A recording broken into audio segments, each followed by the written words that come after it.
Thanks so much for having me, Daniele. Very excited to be here. And yeah, as you mentioned, I'm a postdoctoral researcher at Microsoft Research, and I was really excited to share some of my and my collaborators' research on human-centered approaches to fairness in AI. So it may come as no surprise to many of you to hear this, but in recent years, there's been substantial amounts of research and journalism highlighting that AI machine learning applications can have inequitable outcomes for different groups of people, often impacting marginalized groups more severely. This plays out across a range of application types and a range of domain areas and sectors. And in response to this, in many industries, government sector organizations, multi-stakeholder groups, research groups have put out a number of principles and standards for ethical AI. In this summary of some of these principles from the Berkman Klein Center, they identified a number of high-level themes that these standards documents have been converging around. But as Anna Jobin and her collaborators found, there's often high variation in the extent to which these standards, documents, and principles provide support for operationalizing these. It looks like maybe the screen share might have stopped. Right, so high variation in the extent to which these guides actually provide support for how the principles might be put into practice. And sort of in parallel, from a variety of sources, research, academia, industry research labs, various toolkits have been developed to support fairness in AI, along with a whole host of fairness metrics and resources and other tools for practitioners. And a couple of, there have been some recent meta reviews of these toolkits, Michelle Ali and Jatinder Sung's work, and Jessica Morley et al. And I'm happy to share slides. I can see if they're recording if you want to follow some of these citations later. But many of these focus on only part of the AI design lifecycle, often around model training and evaluation. And as some of my colleagues found, this is a quote from Ken Holstein et al.'s work in 2019, that you just have to, one of the participants in their research said, well, you just have to put your model out there and then you know if there's fairness issues if someone raises hell. And this is unfortunately all too common, that many AI development teams only identify fairness-related issues in their products after deploying those systems in the world, and after they may be causing harm to people. For many others, they might suspect that there are fairness issues that they never identified even after deployment. So what might be done about this? So in our work, we ask, in particular, how might we take human-centered approaches to support practitioners in addressing these fairness harms?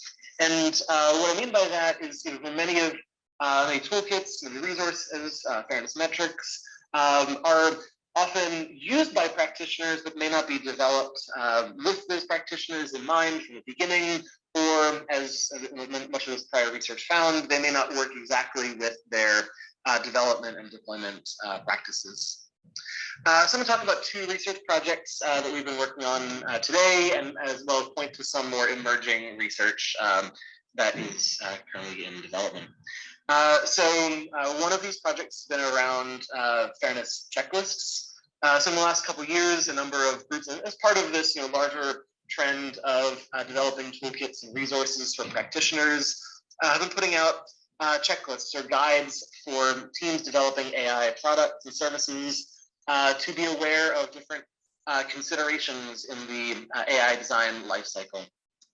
But in other fields, like in medicine, aviation, when checklists have been introduced without involving practitioners in their design, they've often been ignored by practitioners. So for instance, surgeons initially refused to use surgical safety checklists. Commercial airline pilots misused pre-flight checklists in ways that resulted in catastrophe. So first, so we then, inspired by some of this research from other domains, we asked what AI practitioners' current processes are for identifying and mitigating fairness harms, what might they want or be concerned about using one instantiation of a tool for addressing fairness, these checklists, and how might we co-design these with practitioners to really support fairness throughout their design and development lifecycle, not only at one particular moment. So to do this, we started with semi-structured interviews with practitioners, and then held a number of co-design workshop sessions with 48 industry practitioners from 12 different tech companies in total to iteratively generate items, structure them into different parts of different phases of an AI lifecycle.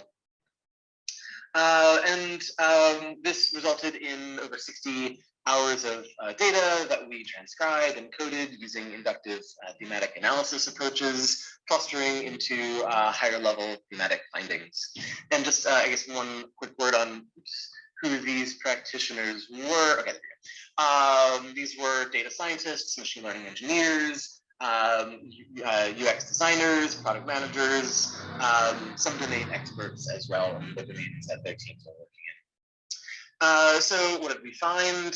So first, that many industry AI teams often have ad hoc approaches to addressing fairness that were not yet systematized into development processes or playbooks. And much of this work was often driven by individual advocates on teams who, as one data scientist expressed, saying, well, there's no checkpoint to say when or where someone's supposed to say something about fairness. And so this person felt that they had to be the annoying squeaky wheel. But one of the things we found is that this kind of individual advocacy is often difficult, both for the social dynamics involved, like for this participant saying, well, I'm the annoying squeaky wheel about too many things, but also organizational incentives that inhibit people speaking up about these issues because, as the software engineering manager said, well, they get paid to go fast, and they with the best of intentions, are not trying to cause harm, but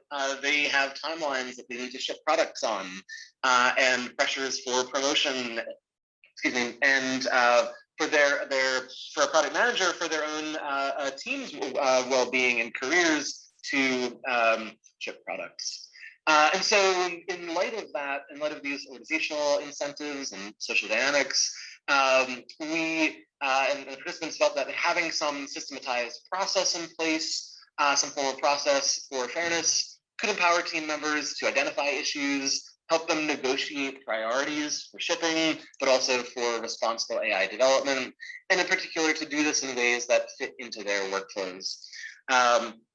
So as these program managers, design researchers said, they wanted to enable people to raise issues without feeling like they would be labeled troublemaker or being this sort of stop ship person, but they wanted this big red button that they could push, or in other situations in surgical safety, in aviation, practitioners there felt that they could rely on the checklist to augment their own voice, right? To raise issues if they felt that there were concerns. But they also realistically felt that a checklist is only as good as its integration into organizational culture and organizational processes. So one of the things that participants raised was thinking about how to elevate responsible AI into these sort of top-level organizational priorities. Things that it might be known that various acronyms like key performance indicators or KPIs, or objectives and key results. And every organization might have different ways that they measure, track, and reward progress on various indicators. And so participants felt that fairness, responsible AI more broadly, needed to be supported by these organizational goals and organizational culture in order to drive adoption of a checklist or adoption of fairness processes. And so through these co-design workshops, in addition to learning about what practitioners wanted, needed, were concerned about, they also participated in co-creating this fairness checklist at various stages of AI development, from envisioning a potential system, including potential fairness harms, such as even asking whether AI should be used at all for that particular application, to defining model and data requirements, including defining what fairness means for particular use cases and contexts, and defining criteria for measuring fairness, as well as prototyping and building models with items here to prompt teams to develop ways to measure, assess fairness-related harms, such as measuring performance disparities, which I'll talk a little bit about in the next part of the talk, as well as items to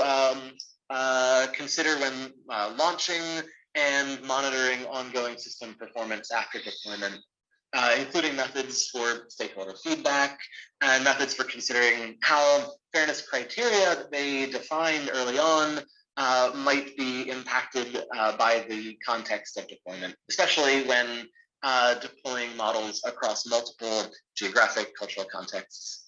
So this checklist is available. Daniela mentioned that you might have read previous papers, so we did publish this as part of our 2020 Chi paper. It's also available on Microsoft's, not to push the Microsoft branded responsible AI resources too much, but it is publicly available there for use. So you're encouraged to use, to remix and customize as needed. And in fact, this is one of the things that participants felt that, well, they were concerned that the checklist might just lead to this sort of rote compliance, given that fairness is something that's deeply contextual, right, and may differ from context to context, whether that's geographic context or domain or sector of use, whether it's an AI application for health or education or finance. And fairness is something, as Andrew Selbst and others have pointed out, that's often contested.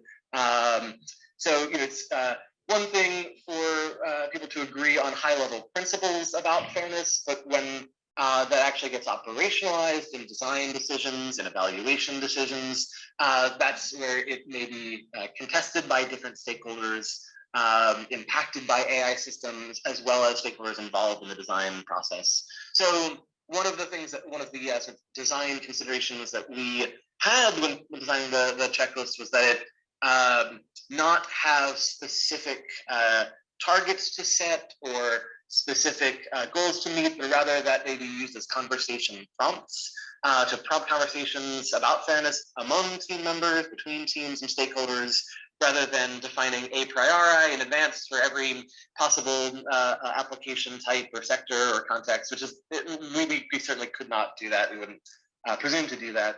And as part of this, the participants in our study wanted to have this sort of general checklist, high level version, and then to adapt it, customize it to fit their team's workflow because of how deeply contextual fairness is. And this is something that we're focusing on in some ongoing research about how teams might customize this general fairness checklist for specific applications, specific workflows, various for computer vision AI or natural language AI, as the considerations are different, how they take this high-level structure and adapt this to fit into their own workflows and development practices. So this is some of the next steps for this line of research. One of the things that was raised in this work was the importance of the organizational dynamics of AI fairness work. That it shouldn't just be considered in the abstract, in mathematical metrics of fairness, although those are important, but as those get applied in specific application or AI development processes within specific organizational context with their, sorry, was that a question? We have pepper stick. I think someone may be unmuted. All good. Yeah, and in particular to give resources, develop resources for teams to customize these. So that's some of the ongoing work here. But one of the questions that this raised was, what does this actually look like, right, in practice? How do teams use this to evaluate fairness in their specific applications? So I'm going to talk about one more project, and then I do want to have time at the end for discussion and questions. Definitely feel free to, if anything comes up, feel free to raise a hand. I'm happy to take burning questions in a moment, or post them in the chat. But I'll try to save 15, 20 minutes at the end for some good discussion of this, because we'd love to hear your all thoughts and how this kind of thing plays out in your work. Okay, so I'm talking about another project here with some collaborators, Lisa Getty, Hart Subramonium at Carnegie Mellon and Stanford, respectively, and then Jen Wortman-Vaughn and Hannah Lellick, also at MSR, where we were looking at one specific part of the checklist on designing disaggregated evaluations. So I'll talk a little bit about what that means. So some of the items that we had included in the checklist were for teams to define fairness criteria, including how fairness might be assessed with various metrics, benchmarks, etc., and to actually conduct those assessments. So in the defining stage and then the prototyping and building stage. But what does that actually mean in practice? So when we talk about fairness harms, we tend to talk about various types of harms. One might be harms to the quality of service. So where AI systems might perform differently for different groups of people, specifically different marginalized groups that might be impacted. Harms of allocation, the allocation of resources or opportunities. And this might be thinking about some examples that were on that headline slide at the beginning, AI applications used in hiring decisions or in education contexts for school assignment algorithms. This comes up in healthcare, and recent work by Debra Myerson et al. Found racial disparities in allocation of prior art use to healthcare access. So those are harms of allocation. And then the third bucket are harms of representation. So AI systems that might stereotype or denigrate or even erase different groups of people. So Sophia Noble has written about this in some of her work on biases in search and other types of representational harms in language, for instance, language generation systems.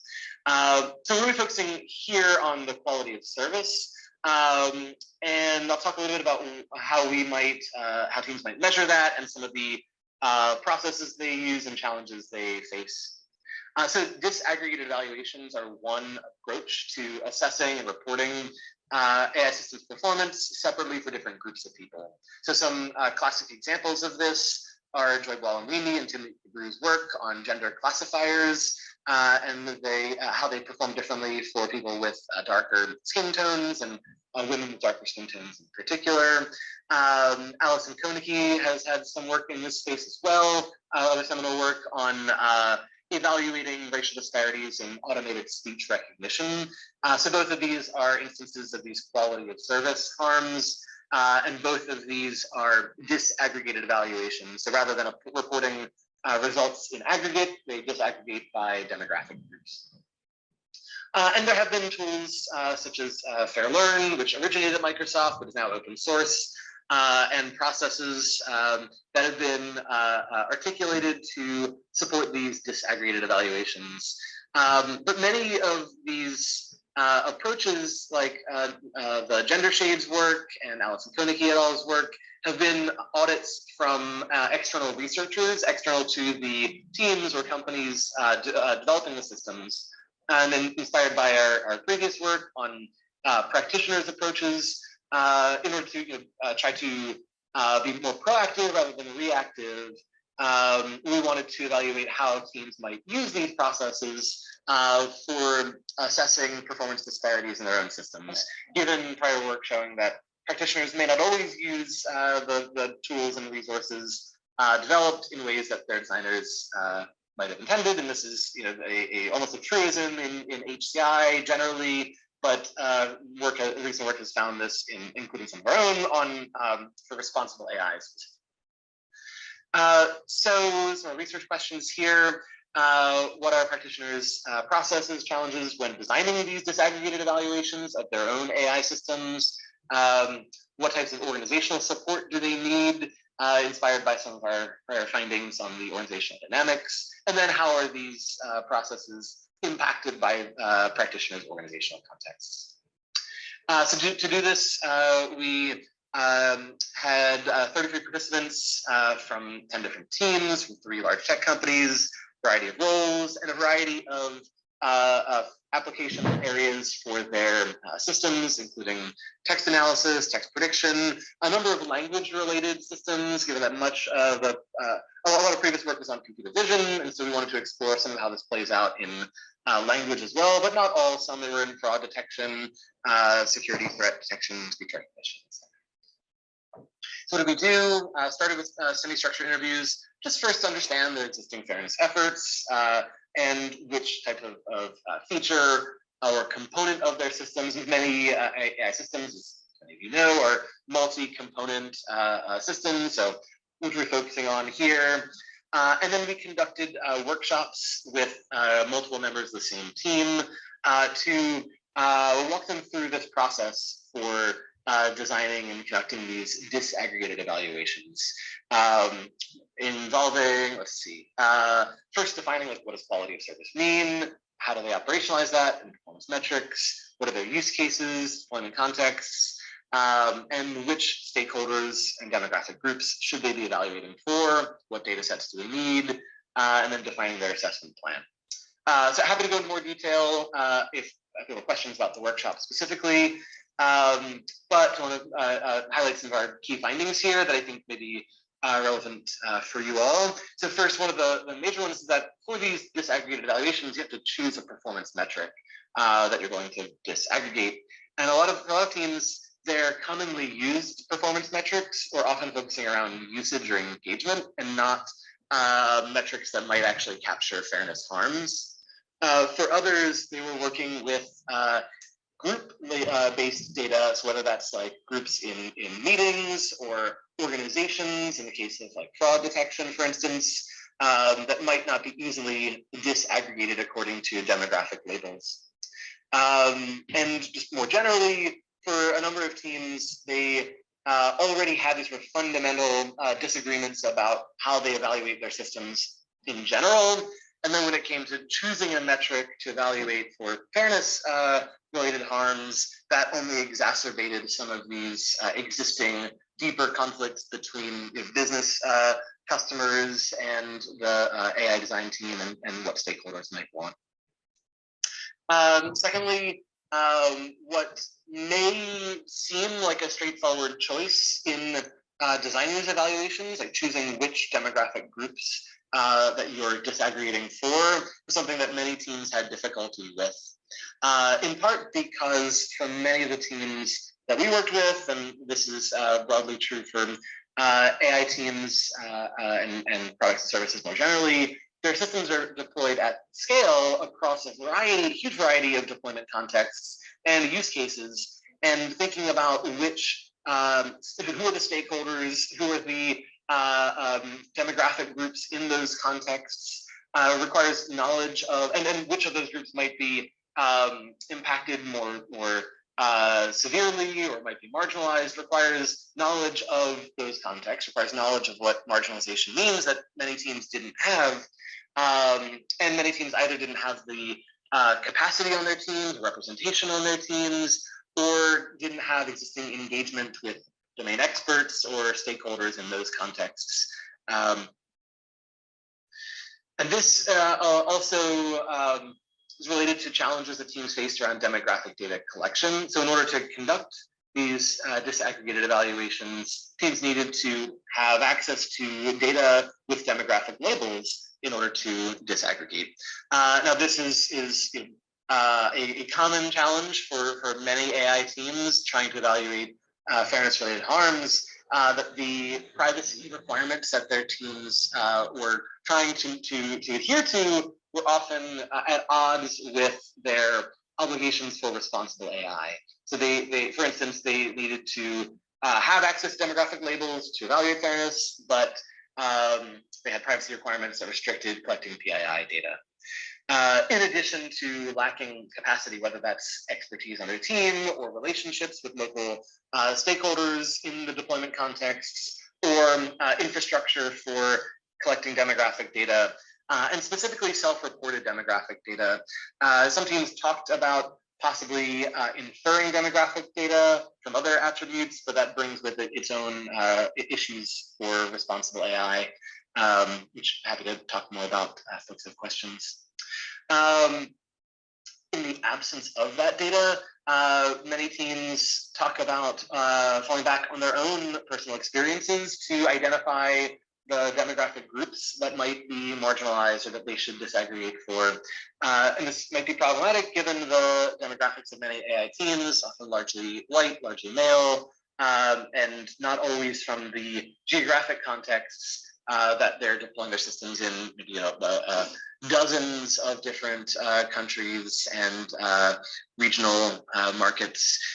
So in addition to using that just to identify which groups, their teams often describe using existing data sets, right? They couldn't get access to demographic data. They still wanted to evaluate how well their systems performed. So they described repurposing existing data sets that might be used from other use cases or other deployment contexts or other demographic groups entirely, or using data from themselves, their teams, their companies. And you can see the logic here. In some ways, this is similar to processes for dog fooding that many teams try their own products out themselves. They use their data from their own dog fooding use to inform identifying bugs and UX, and there's many valid reasons for that. But in the case of fairness, given how context-dependent fairness is, given the importance of evaluating systems for the context in which they're used, or for demographic groups that might be harmed, the demographic makeup of many large tech companies and AI teams suggests that that may not be the most representative sample to use. So some implications of this work. That one, just the scale of deployment across these geographic contexts raises serious challenges and serious questions for responsible AI and what it means to evaluate fairness of AI systems proactively rather than reactively. In addition, I didn't get into it too much in this talk, but in the paper we dig in a little bit more. Some of the business-oriented incentives, and this is something, a similar theme in our CHI 2020 paper on checklists, but here we see how some of these incentives play out for, when I mentioned, like, well, they're identifying stakeholders and there's so many groups that they can't possibly conduct these assessments for all of these groups, especially given limited access to data. And if they're going to advocate for data collection for demographic data, they need to prioritize. How do they do that? In many cases, they're prioritizing for customers or end users or other impacted stakeholders, or prioritizing larger groups of stakeholders, but those may not be the most marginalized groups. In addition, as they're rolling out across various market tiers, whether that's regional or language-based tiers, they may prioritize those wealthier markets, which maybe they are deploying their systems to first, right? Maybe it's English in US and European contexts, but those may not be the contexts where their systems might perform worse and most unfairly. For responsible AI teams need more support in engaging impacted stakeholders. This has been a theme that has come across here. Teams often need more support in developing performance metrics that capture fairness harms, especially for language technologies, and developing organizational capacity for working with demographic data, for understanding how to collect self-reported demographic data across contexts, balancing these fairness requirements with privacy requirements, and further evidence that just developing tools is not enough, but we need resources, practices, workflows, playbooks that are aligned with how teams development work gets done and the context that they're working in. So lastly, before I close, I've mentioned FairLearn, which is one tool that's often used for assessing and mitigating fairness harms. So it's open source. You can find our website here, as well as our GitHub repository. So it has both functionality for assessing performance disparities across a variety of performance metrics for various groups. Now, with the caveat that the challenges that I mentioned in the previous project for choosing which stakeholder groups are sort of taken as a given here in Fair Learn, right? That if you have, if you know which stakeholder groups you're trying to evaluate for, if you have access to data on demographic labels, it can support in evaluating performance disparities. And comparing multiple models with mitigation algorithms to balance accuracy with model fairness.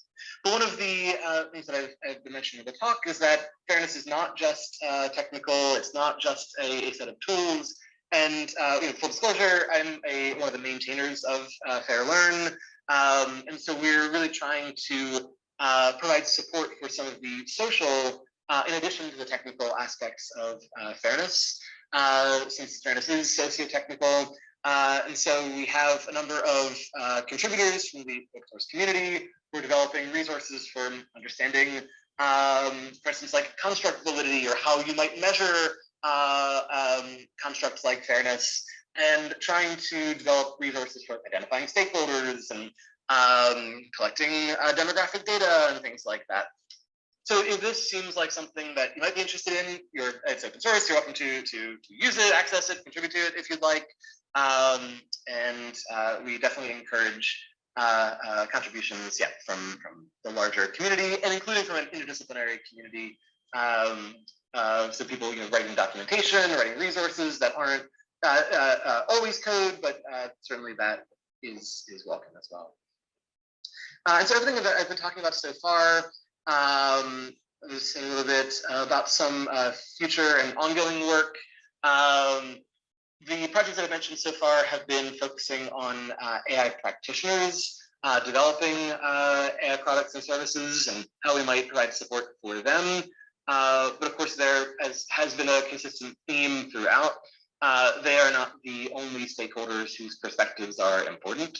So I have a couple of research line, a couple of projects on how we might involve people impacted by AI systems in participating in designing more fair AI.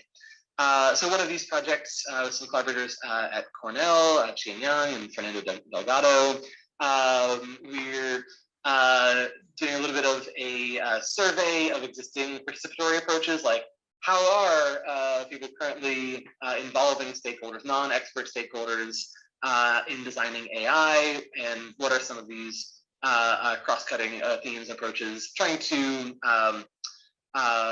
point to some new directions for participation. So we have a paper we presented at a workshop on human-centered AI at NeurIPS this year. Excuse me, and a paper in the works at in submission to the FACT conference. And then another project I'm super excited about with some collaborators at MSR and University of Washington, led by Jay Cunningham, on how Black and African American communities might want to be involved in designing more inclusive language technologies in ways that are more responsive to different dialects and sociolects. So that's a super exciting project. And I think there's a lot of calls for participation. But one of the things that Jay is trying to do, and the rest of us in this project, are trying to feel what do as community members actually want? To what extent do they want to be involved in providing data sets or data annotation or data labeling, or even data evaluation of language technologies, whether that's language generation or speech recognition or things like that. And so that's some ongoing work I'm super excited about. That brings the talk portion of this to a close. So thanks so much. And huge thank you to my wonderful collaborators. And we have